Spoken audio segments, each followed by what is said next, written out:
We're live. Good morning, good afternoon, good evening, wherever you are. We're live. At least it's saying we're live.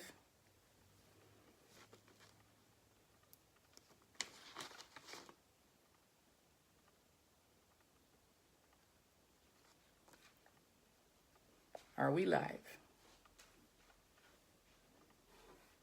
Check. Are we live? All right, we're going to take it that we're live. Welcome. My name is Corvette, and today we want to take a look at how to get through what you're going through.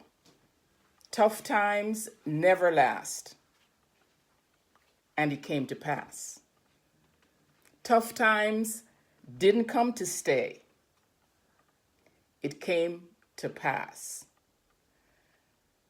The world is in an uproar right now. But in spite of the appearances, like Bob Marley says, there's a natural mystic blowing through the air. If you listen carefully, you will hear. So underneath all that is going on, there's divine order. There's a divine plan that is unfolding. Divine order is always at work. But the only way to be able to tap into that order is to be silent, is to be still, is to be focused. So today I want you to go with me to deep dive into Robert Schuller's book, Tough Times Never Last, but Tough People Do. Tough times never last, but tough people do. And this is so rich. I've used it most of my life. This is so rich that we're going direct. We're not even trying to give you bits and pieces. We're going to go direct into chapter 1. Lord, give me the guidance to know when to hold on and when to let go, and the grace to make the right decision with dignity. This could be the most important prayer you have ever prayed. And this book could be the answer to that prayer. For this book will provide you and provoke you to tough action. To hold on until the light breaks, the tide turns, and the times change for the better. To tenaciously dig in and bloom where you're planted. To inspire people with your cheerful attitude.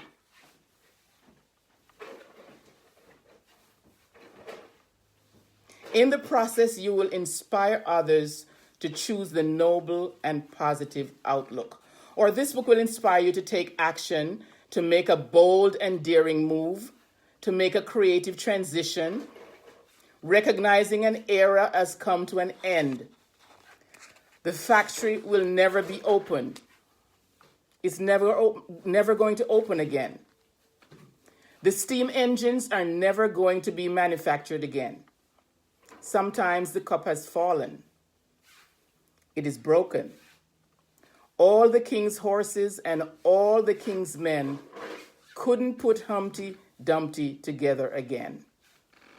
All the king's horses and all the king's men couldn't put Humpty Dumpty together again. Now, you may need to absorb the spills and develop new skills.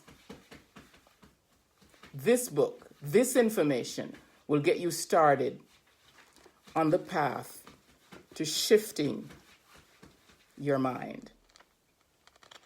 This is a time to stay focused, to know that there's another power, a greater power, a higher power at work right now. And this greater power, this higher power, always works for our good. So tough times are here to bless us, to heal us, to expand us, to elevate us, to give us a paradigm shift. Shift happens first in the thinking.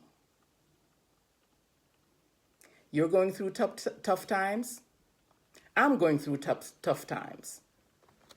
So let's learn together how to weather this storm. In Robert Schuller's book, he says it was a harsh summer, the summer of '82. For many, it was as if the clocks had rolled back to the 30s and the time of the Great Depression. Company upon company declared bankruptcy. Unemployment soared. The severe and prolonged recession, as it was dubbed by the media, sent ripples of depression across America. Politicians used the depressed state of the country to their advantage. It provided a great opportunity to highlight the failures, shortcomings, and faults of the opposite political party. Democrats found in it an opportunity to blame the Republican administration which was in charge. Predictably, the Republicans in turn blamed the Democratic administration that created the problem which the Republicans had inherited. Everybody was fixing the blame. Nobody was fixing the problem. Sound familiar? Everybody is blaming right now. Nobody is fixing the problem. The problems persisted. They grew. The recession ran rampant across the country until nearly everyone was affected by it. No one was immune. I personally, Schulich says, felt it as a pastor of the Crystal Cathedral congregation and head of a national television ministry which was broadcasting on 169 television stations every week. With 500 people on the payroll, we were operating on a budget of well over $20 million a year. The cost of operations continued to increase dramatically. Like the rest of America, we too were facing tough economic times. So this isn't new. Tough times in America, in our country, in our world has happened before. No one could deny that the country had problems. But the biggest problem we had was our attitude toward the economic problem. Negative thinking spread like a plague through all levels of society. It was not easy to protect oneself from the infection of negative thinking, which spread by word of mouth, by conversations with friends, as well as strangers, by television screens, and by radio news report. And today, oh my, by social media. It spread quickly because in recessive times, the tendency is to react negatively. Once an organism, a business, a life, or a country is infected with negative thinking, the infection attacks the mind, the heart, and the soul like termites that secretly gnaw away at the emotional support system. It was in the midst of this national mood that I arrived at the Hilton Hotel in downtown Chicago, he says. I was there to present a motivational lecture at a major convention. Delivering lectures of inspiration as well as on successful management principles was nothing new to me.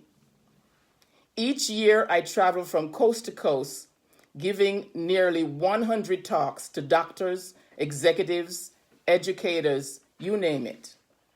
However, I was particularly fascinated by the engagement.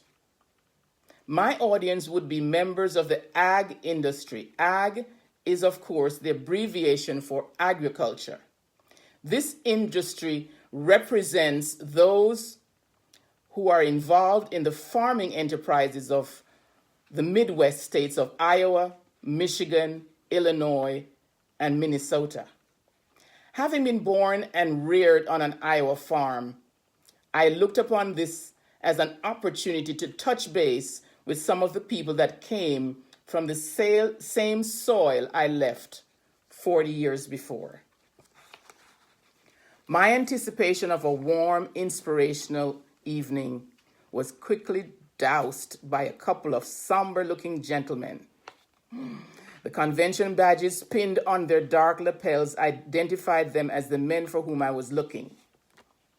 They greeted me with restrained enthusiasm. Dr. Schuler, thank you for coming. Their words reminded me of the thousands of times I have arrived at some scene of tragedy in hospitals, mortuaries, courtrooms, and cemeteries. I have heard those words. Thank you for coming. I couldn't help feeling that I had arrived at the scene of some tragedy rather than at a motivational convention. The younger man spoke. There are 3,500 people in there waiting to hear you speak. His companion interrupted. These people are going through tough times. They don't want to hear your funny stories. They don't want to see you grinning from ear to ear like you do on TV. They don't want a pat on the back with a hollow promise that everything is going to be okay.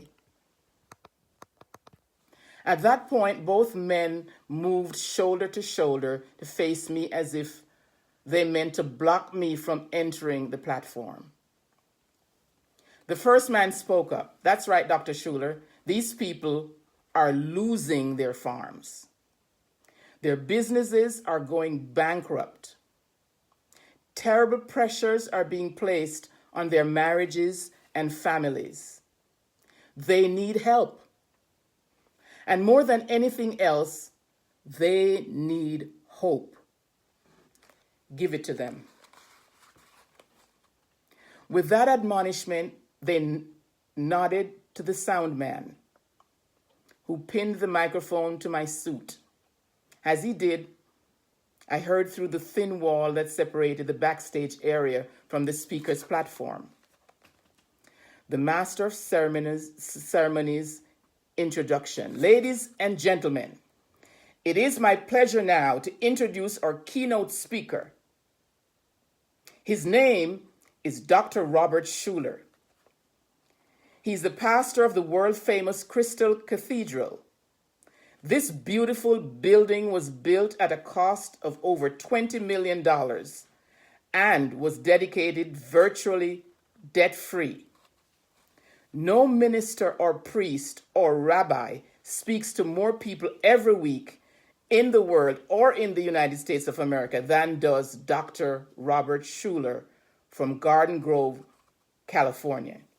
It is our pleasure now to welcome one of the world's most successful men, Dr. Robert Schuler.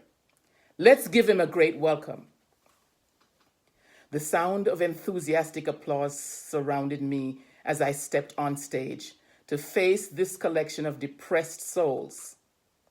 3,500 people were on their feet applauding me. The grand ballroom was packed to capacity. Inwardly, I shuddered. My carefully planned speech had just gone out the window. The 3 jokes I was prepared to tell for my own pleasure and for the purpose of warming up my audience now seemed out of place. I found myself walking across the stage without the faintest idea of what I would tell these troubled people. I paced from one end of the platform to the other, trying to collect my thoughts. I searched the eyes of the audience. I recall the words of the stern, welcoming committee. I decided to recover my position by asking a question. They tell me that you're having tough times. Is that right? The question gave me time to embrace a dramatic pause. Such a pause can be a lifesaver to a public speaker. I could tell that my opening question had grabbed their attention, probably more effectively than the 3 funny stories I had carefully placed in my front pocket. From that point on, I delivered a spontaneous lecture that at times erupted with new insights. Wanting desperately to help these people and give them hope, I decided to address myself specifically to the pressing problems of these men and women who represented an industry vital to the health and welfare of our country. They represented the core of the bread basket of America. The food in the markets and on the tables of our country comes from the labor and the leadership of these agriculture businessmen and women. I remember years ago what I was taught in my undergraduate studies in public speaking, lecturing, debating, and oratorical work in Hope College, Holland, Michigan. And again in my training at Western Theological Seminary in preparation for delivering sermons and talks from pulpits.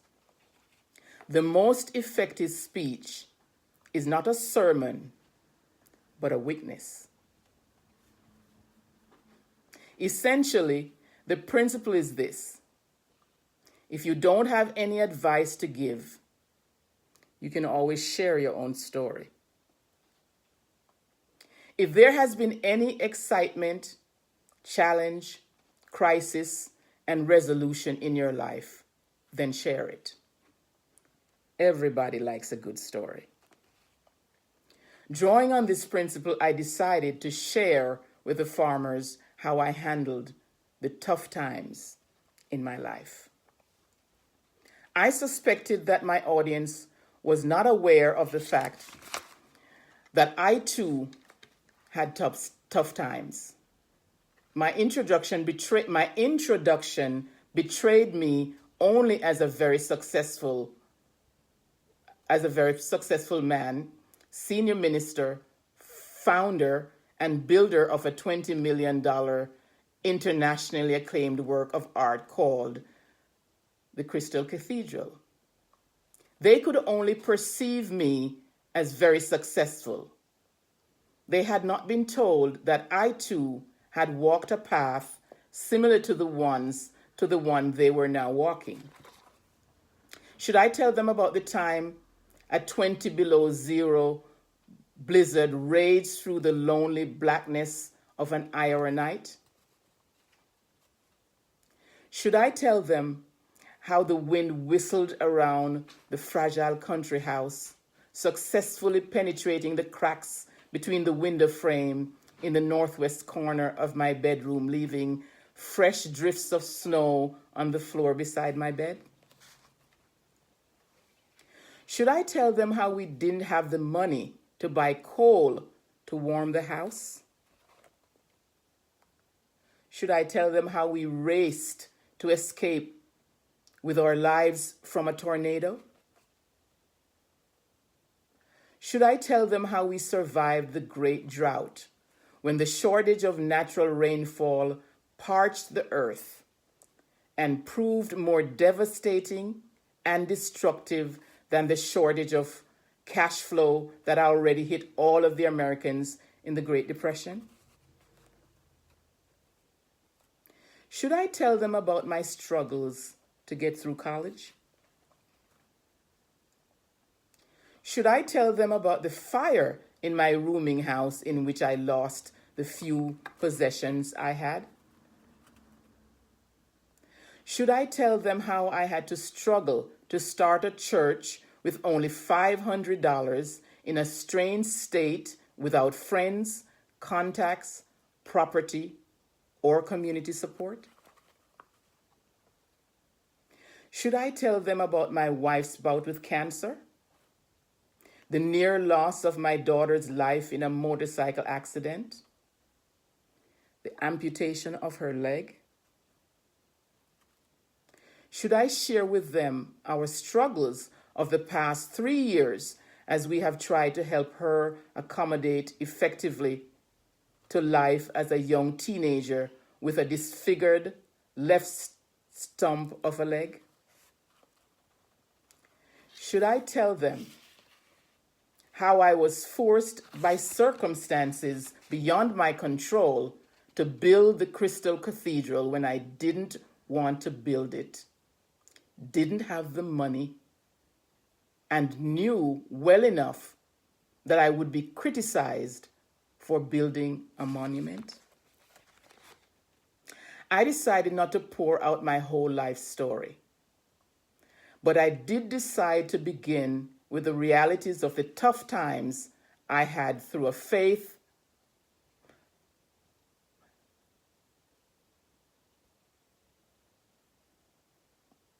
I decided not to pour out my whole life story, but I did decide to begin with the realities of the tough times I had been through and how they had been handled successfully through a faith based on possibility thinking. Farming life has never been easy. My boyhood farm was a typical Midwestern farm. That meant it was small. The industry was not simple crop farming. The crops were harvested and fed to livestock. Chickens laid the eggs, which we traded for groceries. Cows grazed the grassland along the river that was too difficult to plow. We milked the cows and sold the milk. When the hogs reached their prime weight, they were sold at market.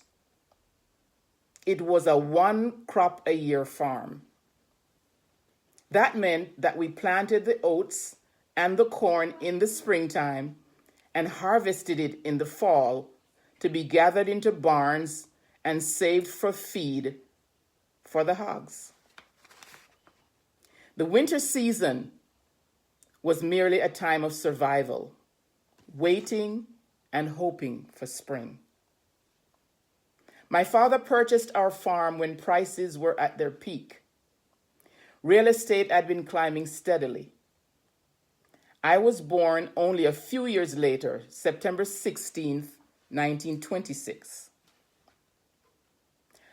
How my father saved enough to buy our farm is a story in itself.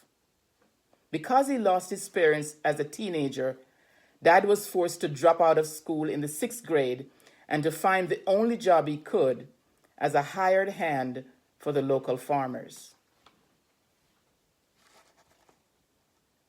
One could always husk corn, rip each single golden ear from its nest of leaves, crack off the 6-foot stem, and throw it into the wagon.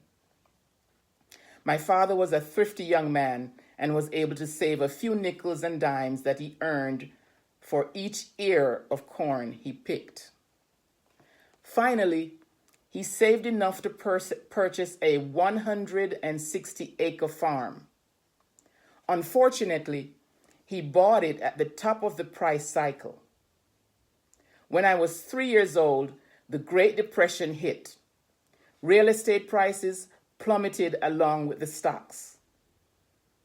While internationally famed corporate chiefs were committing suicide in Wall Street, lonely farmers, America's original small businessmen, were clinging with broken fingernails to the earth, hoping to survive.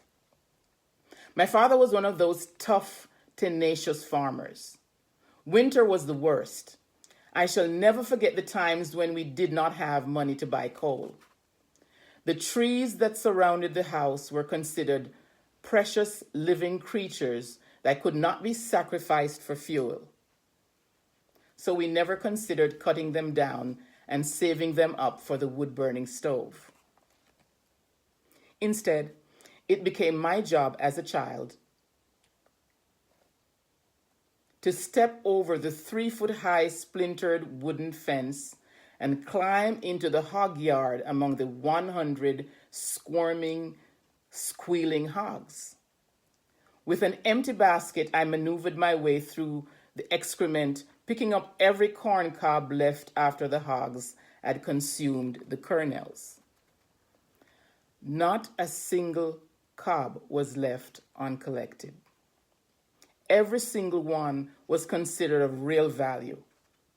When the basket was filled, I would carefully carry it to the tiny 2-story white sideboard home where my mother, father, brother, and sisters lived.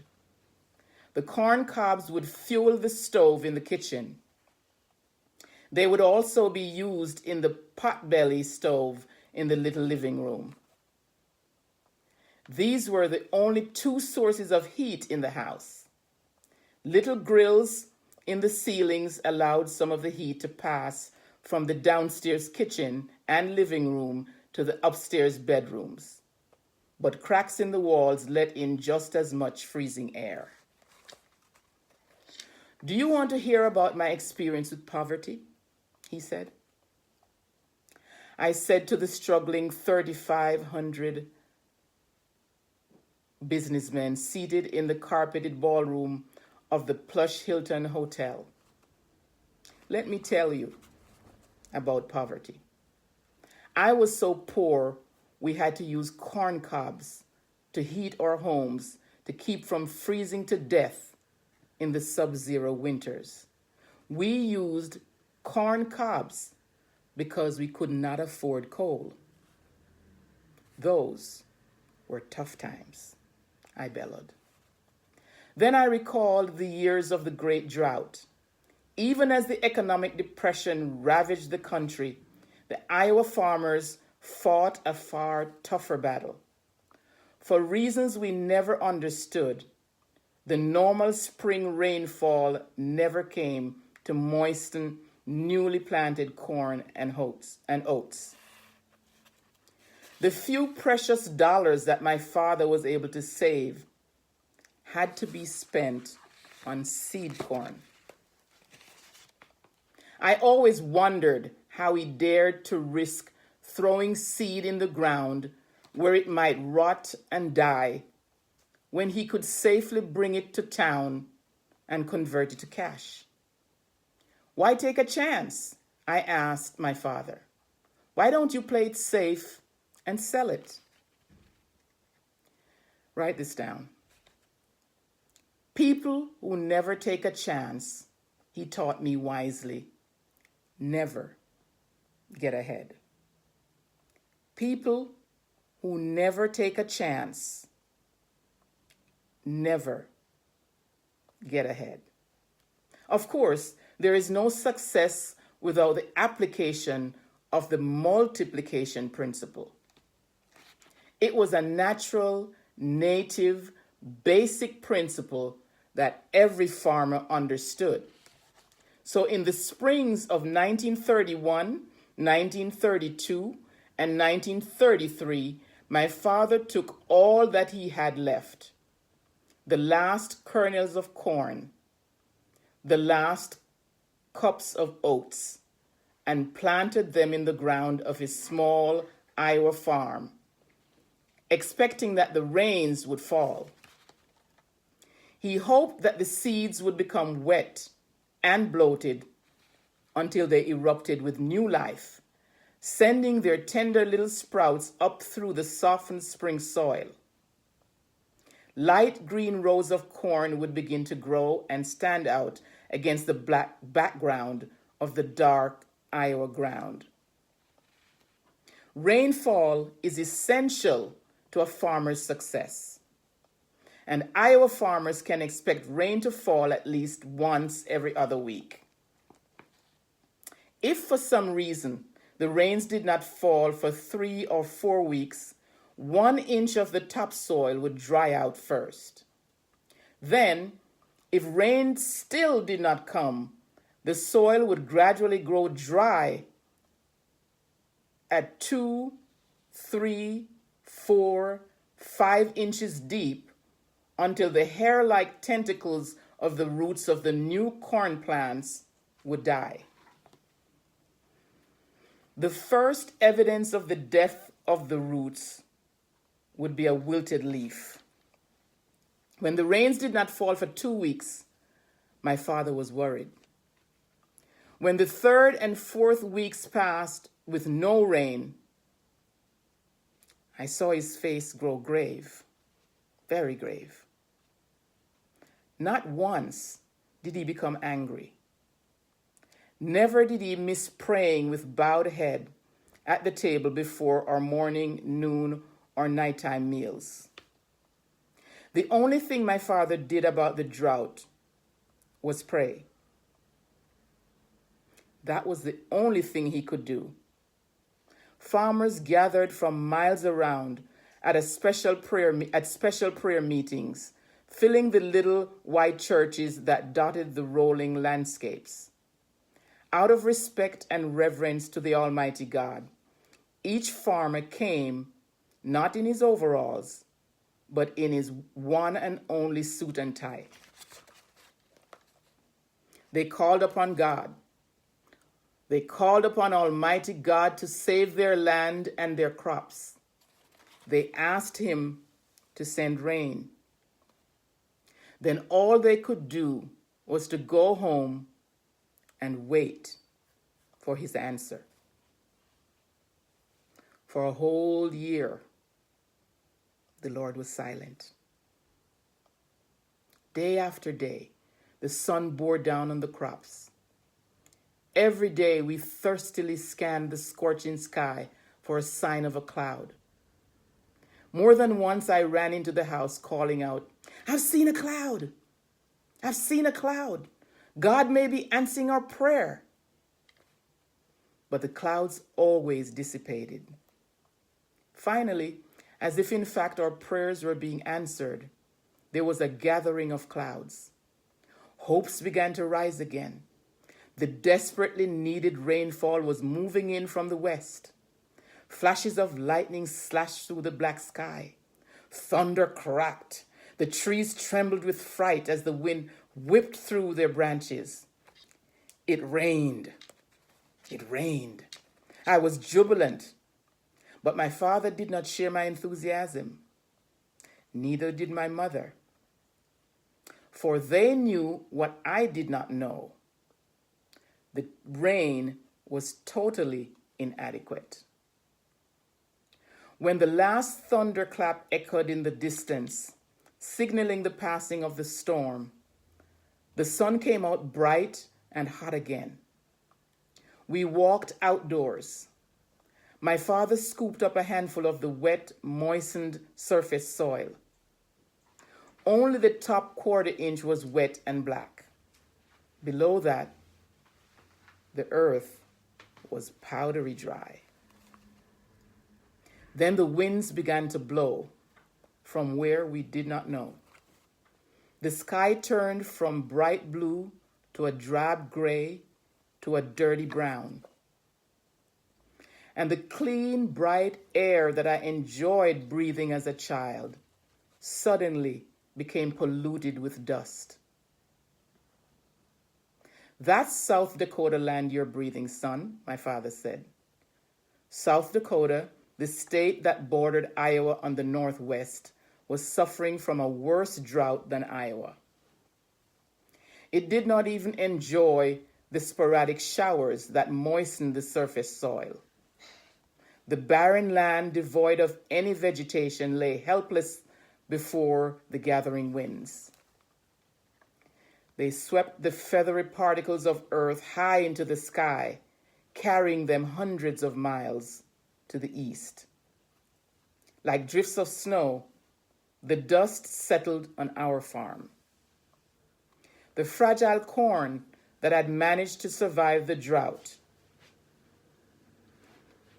the fragile young plants wilted and weakened for want of refreshing water. That was no match for the grit driven by the hot winds. There was total devastation. Here and there, like bones of a dead animal, dead corn stalks protruded above the drift of dry sand. Still, the winds did not cease. It became a common procedure for my brother, sister, and me to cover our faces with wet cloths as we walked the short distance from our house to the outdoor toilet.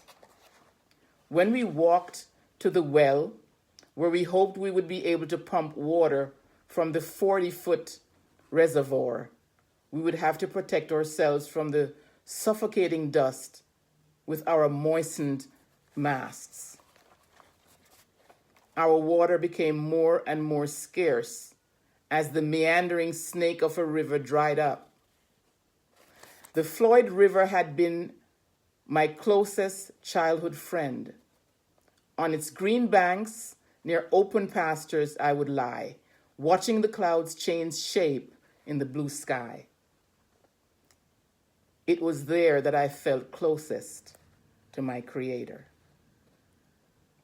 I became incurably addicted to God's natural green gardens. Years later, I would hope and dream of a place where I could worship and see the sky above me day and night. Years later, I would dream of a church that would allow all of the sky to permeate our troubled minds with peace, bringing healing from my worry and anxiety. Years later, I would find that dream fulfilled in a crystal cathedral. But during the summer of the great drought, I watched the river dry up. Little pools of water became mud holes where squirming bullhead catfish died. We were surrounded by death. The river was dead. The fish were dead. And most importantly, the crops were dead. Summer finally gave way to fall. Newspapers nationwide proclaimed the Midwest Farm Belt to be in total disaster.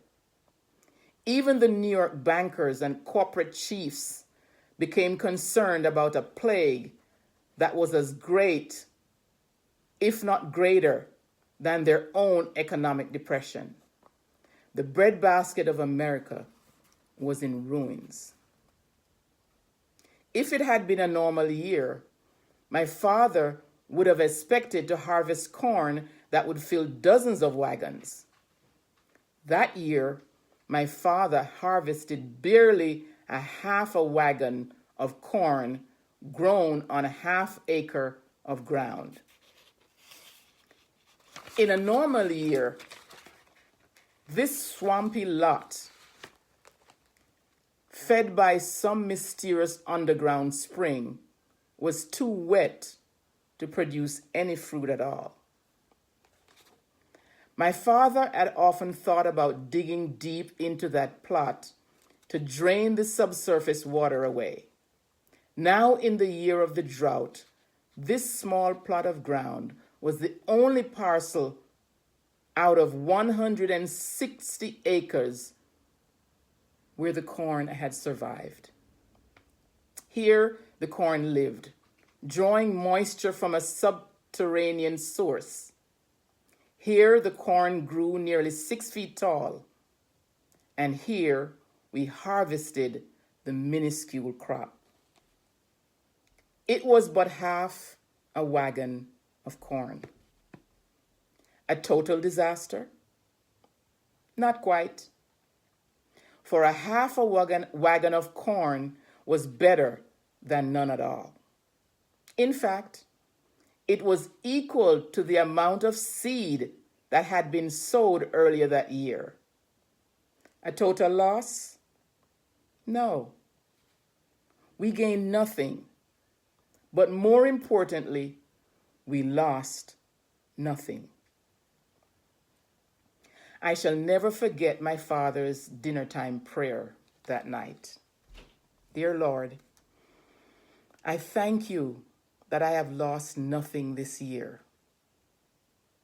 You have given me my seed back. Thank you.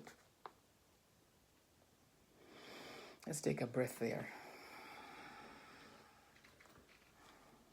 Not all farmers had as much faith as my father did. For sale signs began to appear on farm after farm.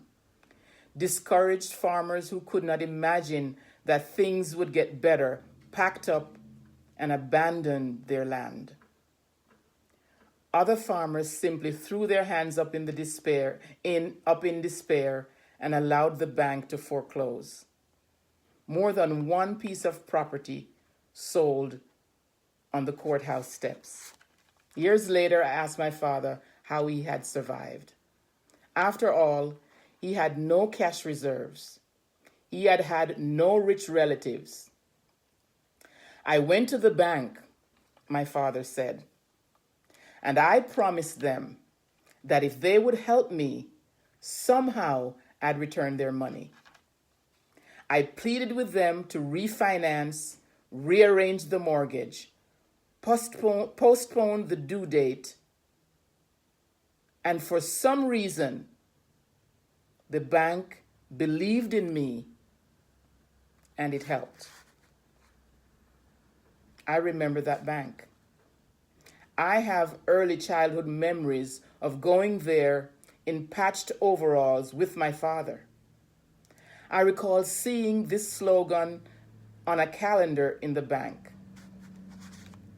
Great people are ordinary people with extraordinary amounts of determination. Great people are ordinary people with extraordinary amounts of determination. I am convinced that that slogan exemplified the positive attitude of my father and inspired the bankers to go along with him and give him an extension of his mortgage payment. Great people are ordinary people with extraordinary determination.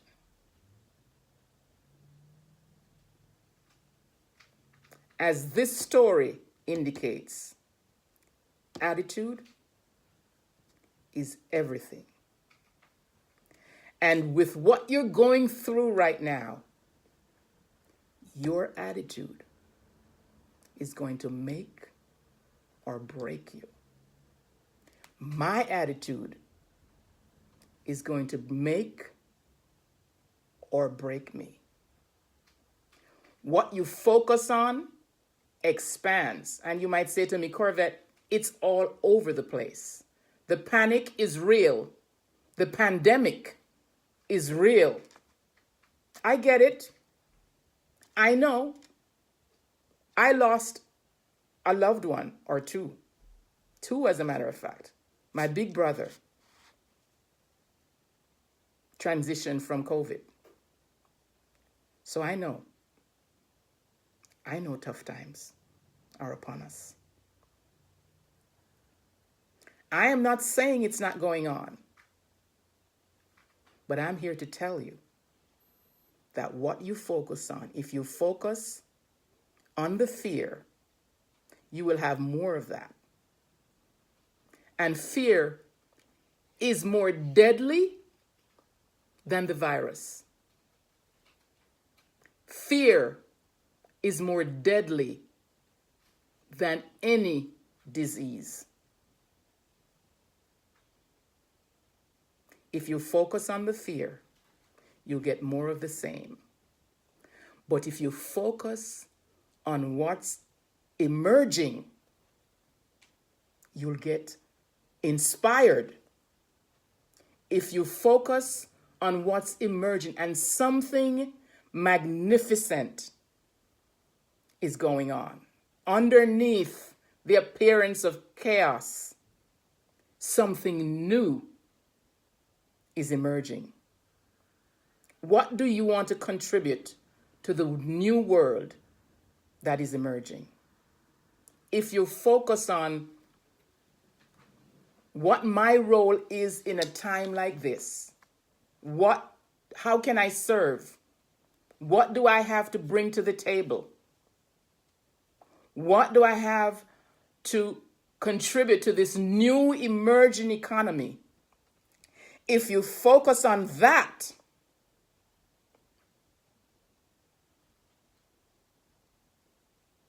something new will be created. Tough times never last. Tough times never last. And it came to pass. You've had tough times before, and you got through. Here you are now. I've had tough times before, and I'm still here. And as long as you're here, as long as we're still here, we have a responsibility to affect our future. We have a responsibility to affect the future of our children. So let's focus. Let's continue. That slogan that says, great people are ordinary people with extraordinary amounts of determination. That slogan was an explanation of my father's success and an inspiration to me to attempt the impossible too. For I had dreams of my own to go to college and seminary. A positive attitude is contagious. Faith is contagious. Some years later, on a quiet June afternoon, the tornado struck.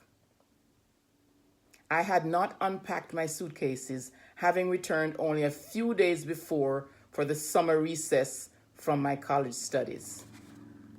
Throughout the afternoon, my dad and I could hear an awesome roar reverberating like the hum of a mighty organ. The eerie sound was like many freight trains rumbling above the threatening and gathering clouds. Sounds like we're in for a hailstorm, my dad murmured. In a desperate attempt to protect his prized roses, we rounded up empty pails and wooden boxes to cover every treasured bush. It was 6 o'clock now. We had finished our evening meal in haste. From the vantage point of our front lawn, we could see more than a mile across the rolling farmland. The sun was lost now, seemingly swallowed by the black, monstrous storm that was prowling the western sky. Slowly, with alarming stillness, like a tiger crawling up on a sleeping prey, the storm crept closer. Gusts of hot wind blew the dry dust off the country road. The old box elder bent before the mounting winds. Out in the pasture, a cow bellowed frantically, calling her little calf to come to her side for safety. My riding horse seemed to sense impending disaster. He cut a commanding picture, standing erect, with head held high, graceful neck arched. His tail lifted slightly, fanned in the wind. His ears searched the air for sounds of danger. Suddenly, a black lump about the size of the sun bulged out of the black sky.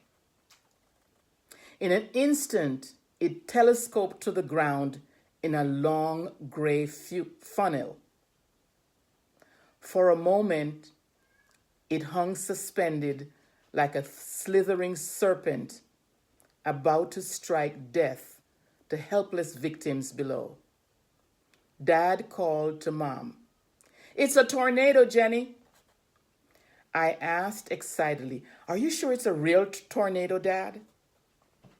My first emotion was delightful excitement. This would be something to tell the fellows when I returned to Hope College.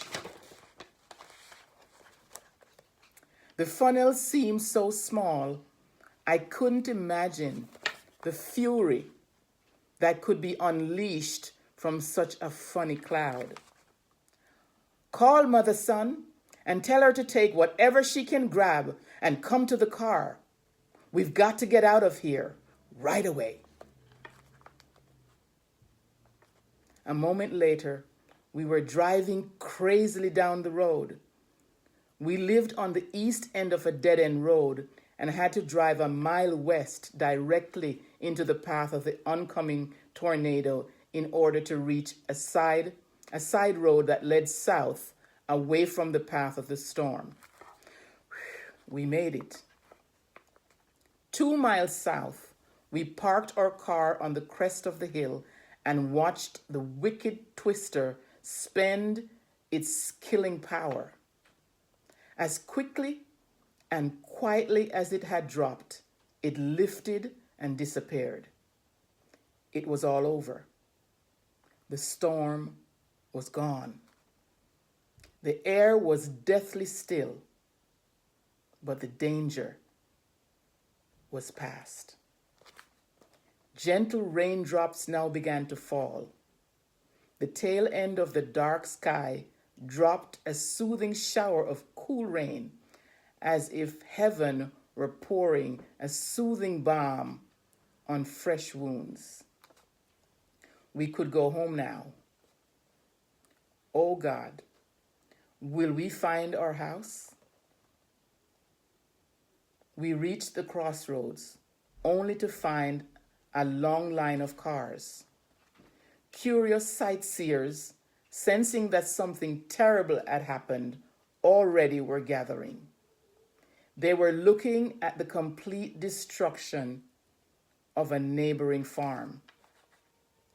Wondering if our house had been spared, we drove down the lonely road, crisscrossed by wires from broken telephone poles toward our secluded farm. We came to the base of the hill that hid the view of our house. Before we had been able to see the peak of our barn, but now we knew before we went over the hill that our barn was gone. Now we were on the top of the hill. We saw it. Everything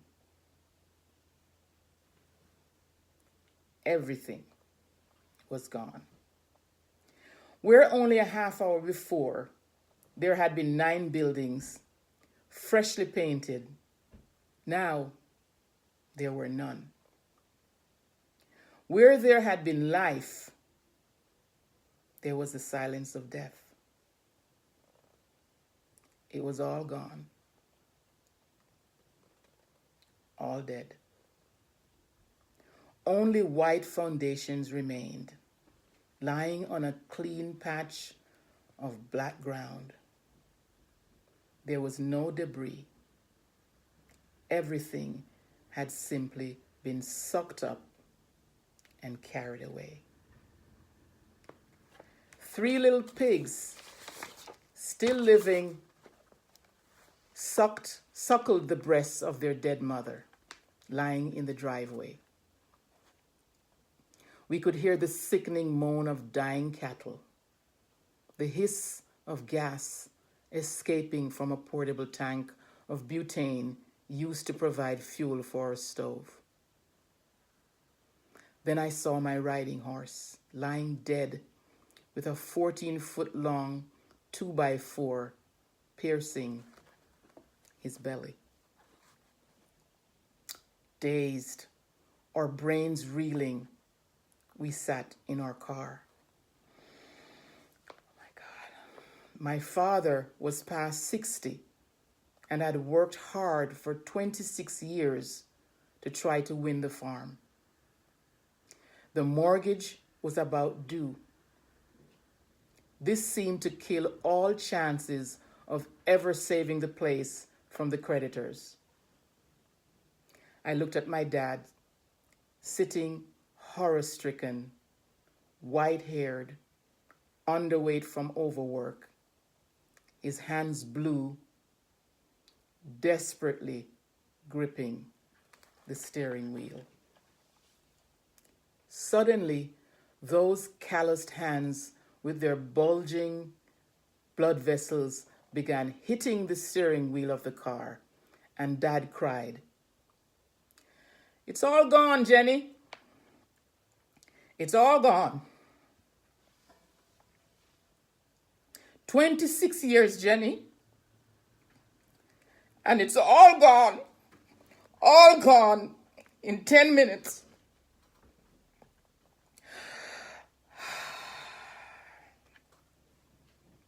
Dad got out of the car, ordering us to wait, and walked with his cane around the clean-swept, tornado vacuum farmyard.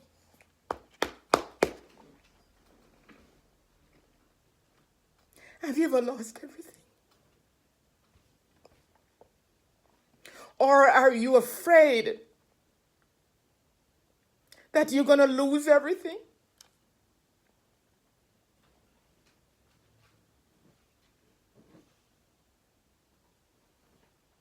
Times are uncertain. So yes, you might be afraid that you might lose everything. Hold on. Hold on. Hold on.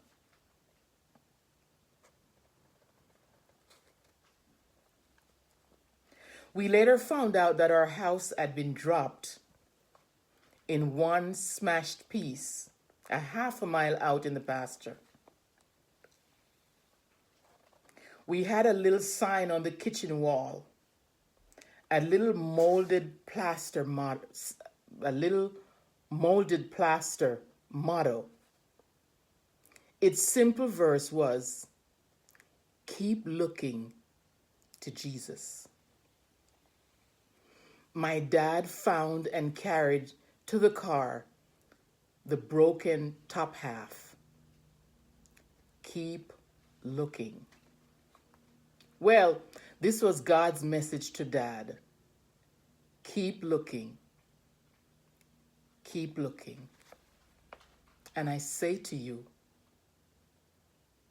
keep looking.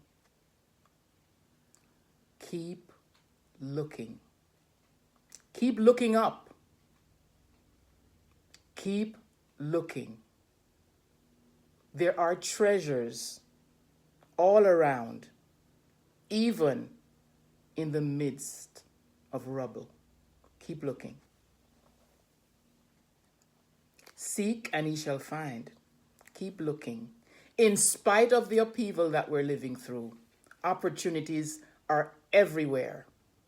And we will find them if we keep looking. Don't quit now. Don't sell out. Dig in and hold on. And he did. People thought my dad was finished, but he was not. He was not finished because he would not give up.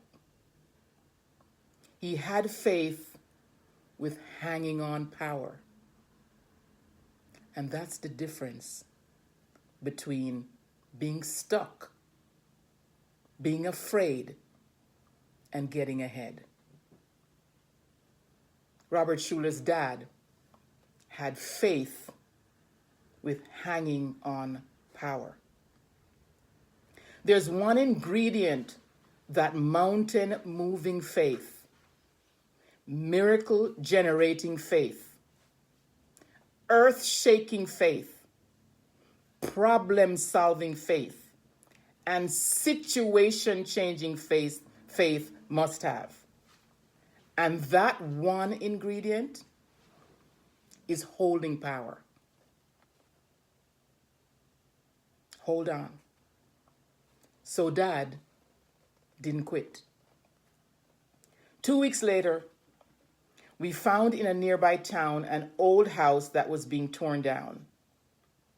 A section of it was available for sale for $50. So we bought this remnant and took it apart, piece by piece. We saved every nail and every shingle. And from these pieces, we built a new little house on the old home farm. One by one, additional farm buildings were built. 9 farms were demolished in that tornado. But my father was the only farmer to rebuild a completely demolished farm. A few years later, prices rose sharply. Farm products prospered. Within 5 years, the mortgage was paid off. My father died a successful man. So you're having tough times. Are they tougher times than my father experienced? I looked deeply into the eyes and the hearts of the new generation of Iowa farmers. Are you burning corn cobs for fuel? Have you lost everything in a tornado? Is the mortgage due and the cash not there? Are you tempted to walk away and put the place up for sale?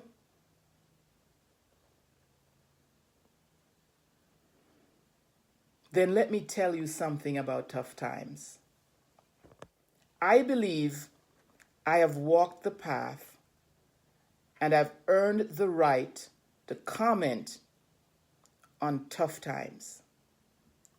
Let me tell you something about tough times. I hadn't the foggiest idea what I was going to tell them about tough times. I had painted myself into a corner. I prayed silently.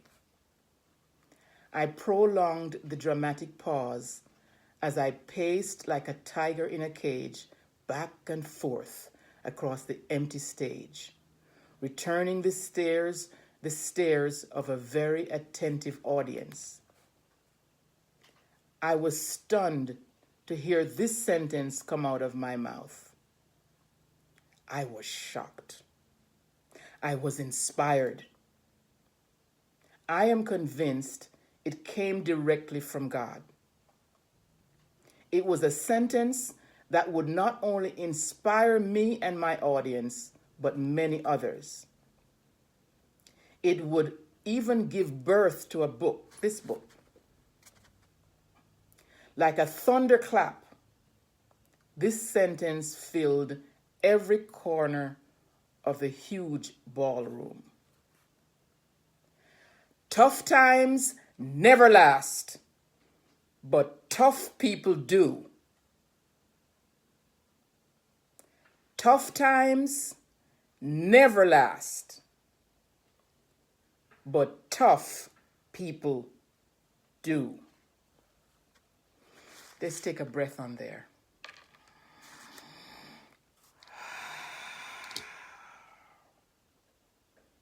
The place broke up with applause. Those 3,500 farmers who had lost hope,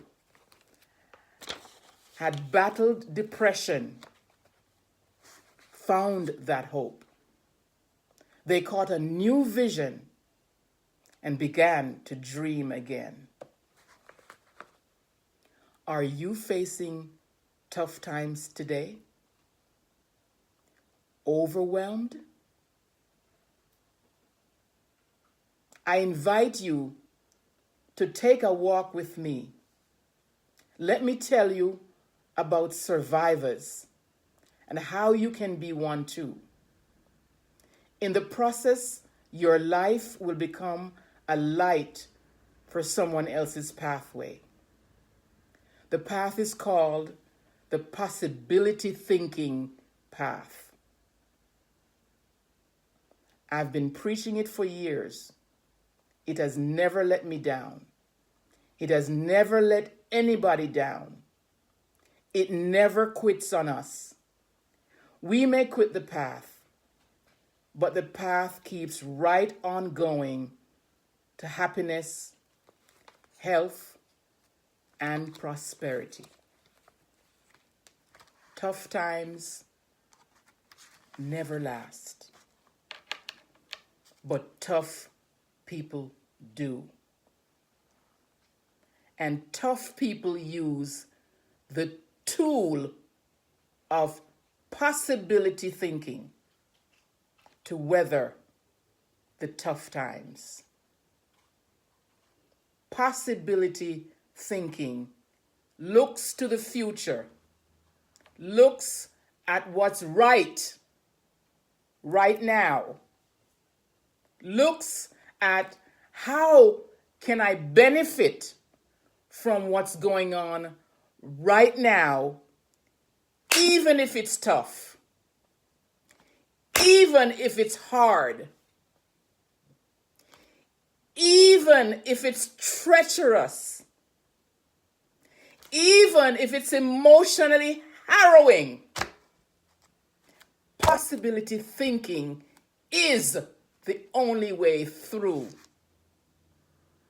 these tough times. Do fears come up? Yes, they do. Am I afraid sometimes? Yes, I am. Sometimes when I look at the news, my stomach curls and I bend over and I have to remind myself, oh, not too much of that. I remember one night after listening to the news, I was feeling fine all along, and I just started to curl over, and I realized you've been listening to all of that stuff. So I decided not so much of that. So stay informed, but don't take in so much. Instead, get still. Like Marley says, there's a natural mystic blowing through the air. And right now, there is something going on. Something magnificent is emerging. Something incredible is taking place. But you wouldn't know that if you're tuned into the media.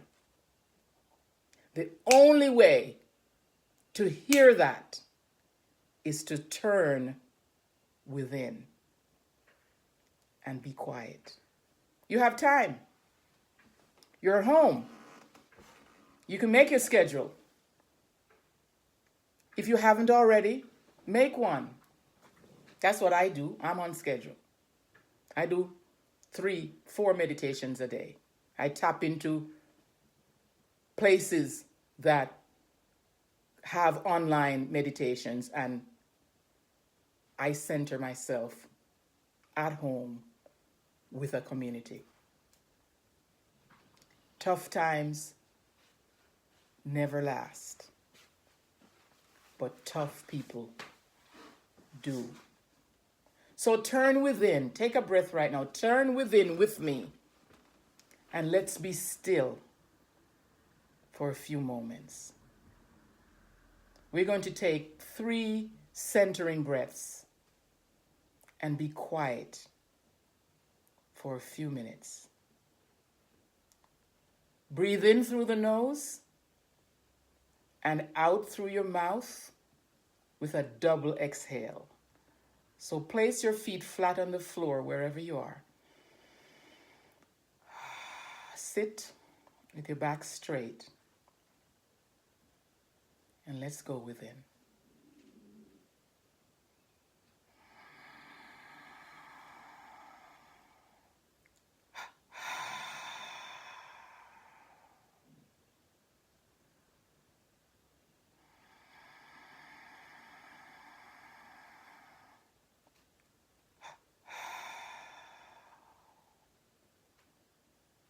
Breathe with me.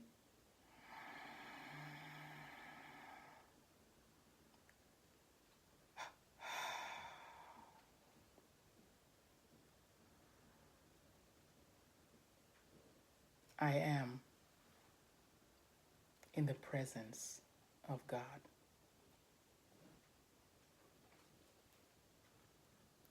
I am in the presence of pure spirit.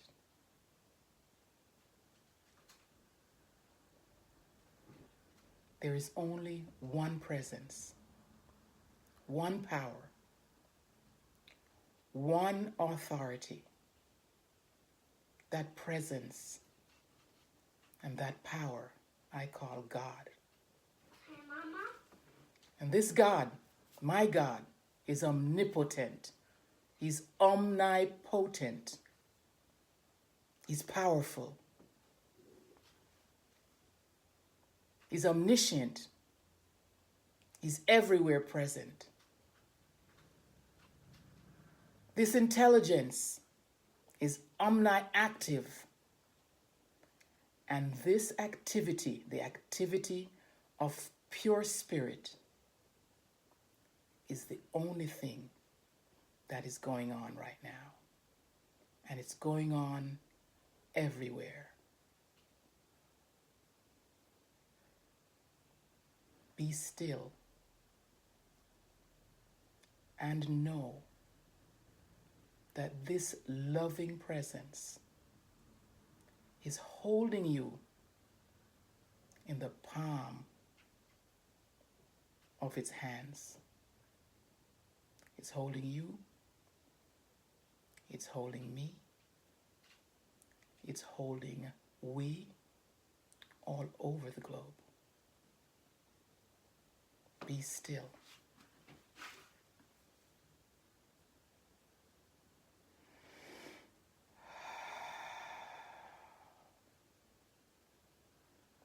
Be still and know that. Be still.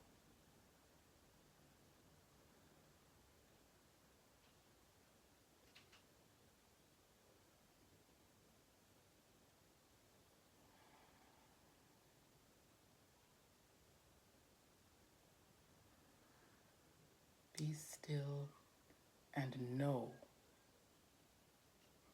that I am God. I will never leave you or forsake you. Be still.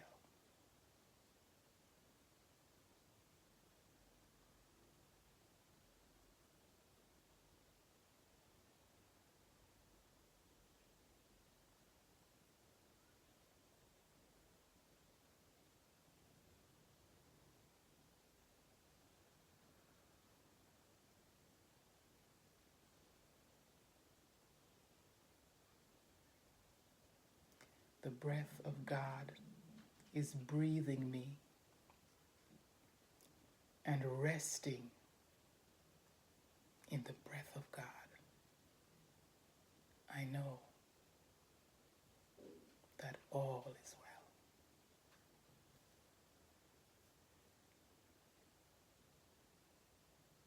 I know that all is well.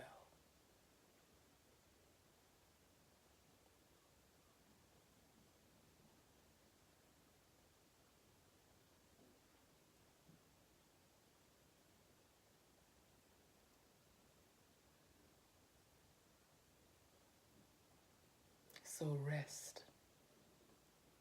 Rest in the breath. Breathe in the assurance that with God on our side, with God holding up the stars, holding up the galaxies, beating our hearts. It's God that does that. Rest in the assurance that all is well. these words that I have spoken, they are powerful. They are life. And they have been established and will not return void. Rest in the assurance that all is well. And look on the horizon. Look around you and find the opportunities that are available. There are many. Look within to your creativity and step up your activity. You have talents and gifts that are ready to come forth. You have talents and gifts that are ready to be amplified. This is the time. Be still and know. So with grateful heart, I'm thanking you. I thank you for joining me today. Share this broadcast with people who you think need it today. Like, subscribe, and share. Follow me on Instagram, Corvette Inspires, on Facebook at Corvette Morris-Barclay, on Twitter as Corvette Inspires or Corvette MB.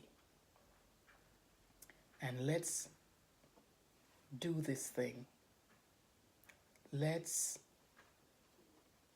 hunker down and listen to hear what thus says the Lord, what it is that is mine to do, and what it is that is mine to do now.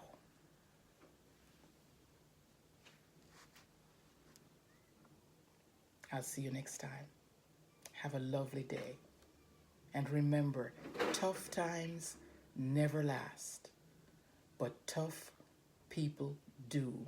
And tough times did not come to stay. It came to pass. So this too will pass. Love you.